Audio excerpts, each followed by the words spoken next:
খানা খা, ওই ফেরাউনের মতো।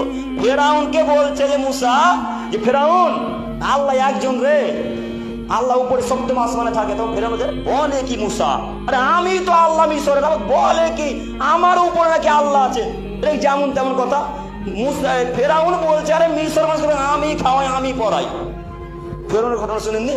ফেরাউন বলছে মিশরের মানুষকে আমি খাওয়াই আমি পড়াই। আবার মুসা বলে কি, মুসা বলছে আল্লাহ নাকি একজন, তাও নাকি আবার সপ্তম আসমানে থাকে। কথা মানা যায়?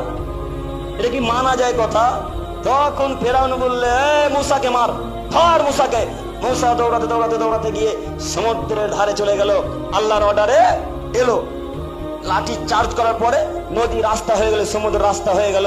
রাস্তা হওয়ার পরে মুসার দল বল নিয়ে মুসা আলাইহিস সালাম পার হয়ে গেল। এবার ফেরাউন বলছে মুসা যখন পার হতে পেরেছে আমরাও পার হয়ে যাব। আরে মুসা যখন পার হতে পেরেছে আমরাও পার হয়ে যাব। তখন ফেরাউন বললে ধরো, তারাও